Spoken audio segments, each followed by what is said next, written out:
The disciples were certain they were about to die, while Jesus slept through the storm.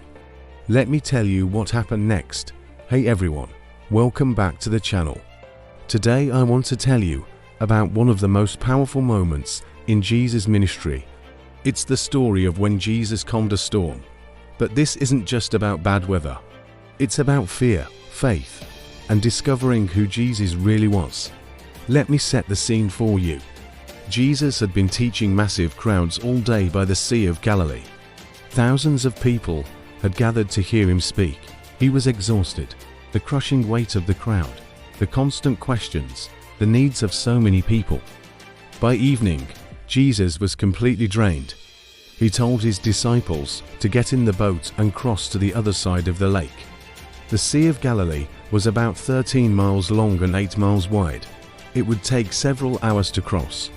Jesus just wanted some peace and quiet. He needed rest. So they got in the boat and pushed off from shore. Jesus immediately went to the back of the boat, found a cushion, and fell asleep. Deep sleep. The kind of sleep that comes from complete exhaustion. Now here's what you need to understand about the Sea of Galilee. It sits in a bowl surrounded by mountains and hills. Cold air rushes down from those mountains and collides with the warm air over the water. This creates sudden, violent storms that can appear out of nowhere. The fishermen who worked these waters knew this. They respected it. They feared it.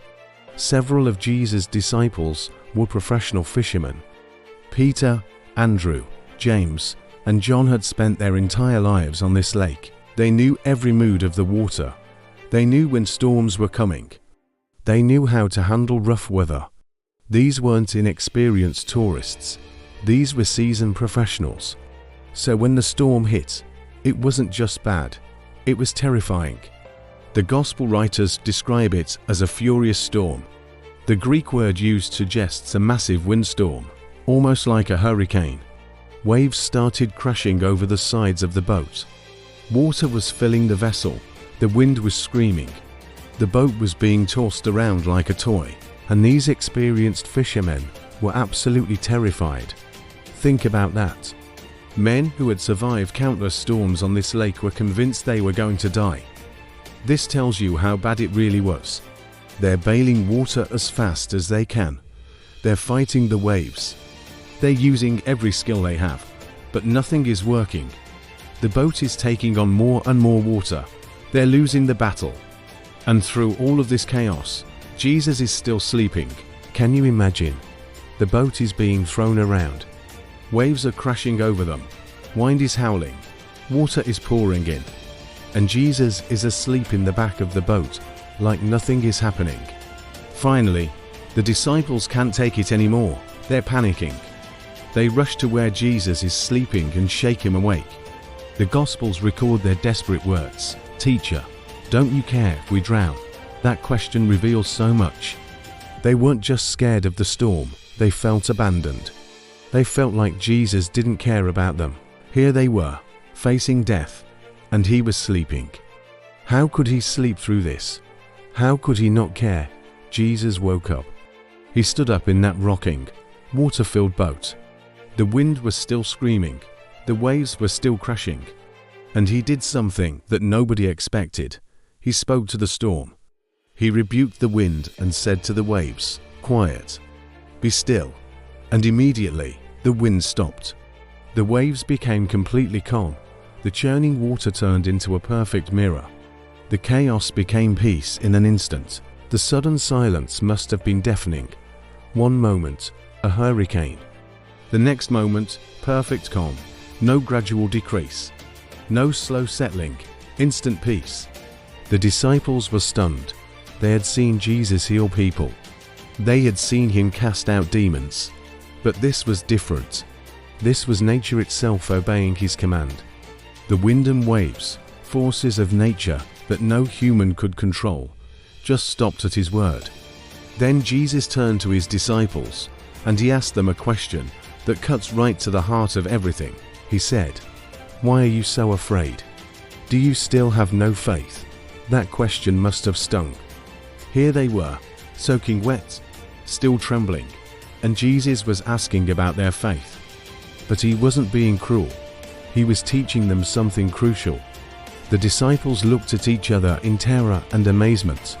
They asked, "Who is this? Even the wind and the waves obey him." That's the question this story forces us to ask. Who is Jesus, really? They thought they knew him. They had been following him, learning from him, watching him teach and heal. But this was something beyond anything they had imagined. This was power over creation itself. Let me tell you why this story matters so much. It's not just about a miracle that happened 2,000 years ago. It's about every storm we face in life. Think about the storms in your own life. Maybe it's a financial crisis that seems impossible to solve. Maybe it's a health diagnosis that terrifies you. Maybe it's a relationship that's falling apart. Maybe it's anxiety and depression that feels like it's drowning you.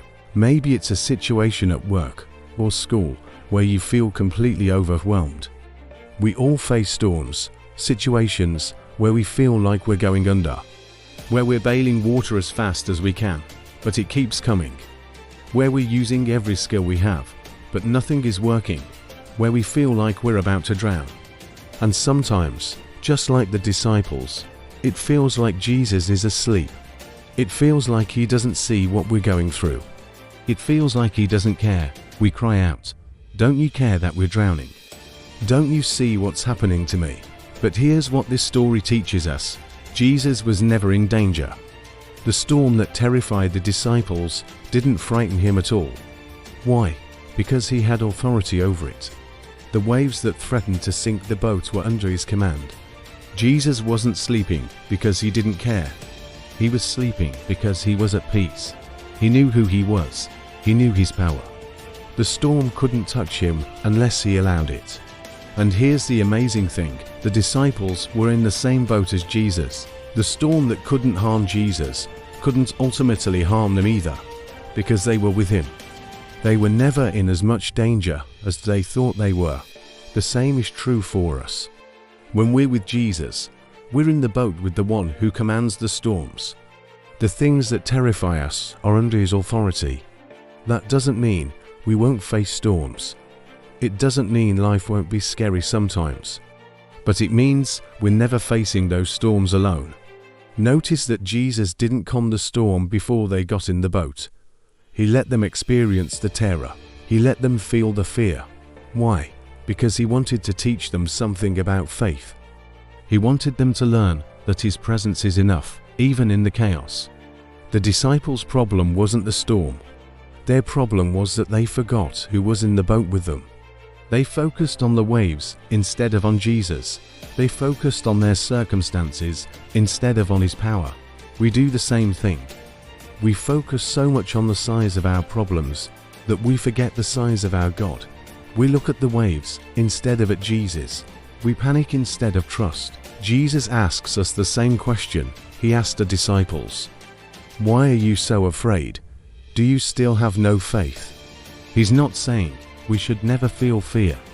Fear is a natural human response to danger. But he's asking us to move beyond fear into faith, to remember who he is, to remember that he has authority over every storm we face. The story ends with the disciples asking, "Who is this?" That's the question we all need to answer. Is Jesus just a good teacher, just a moral example? Or is he the one with authority over wind and waves, over nature itself, over every circumstance in our lives? If Jesus can speak to a storm and it obeys him, he can speak to your storm too. The chaos in your life, the fear that's overwhelming you, the situation that seems hopeless. He can speak peace into it. Sometimes he calms the storm. Sometimes he calms us in the middle of the storm. Either way, he brings peace. So whatever storm you're facing today, remember this. You're not alone in the boat. Jesus is with you, and the one who has authority over wind and waves has authority over your situation too. Peace in the chaos. That's what Jesus offers. Not a life without storms, but his presence in the middle of them. Thanks for watching. I'll see you in the next video.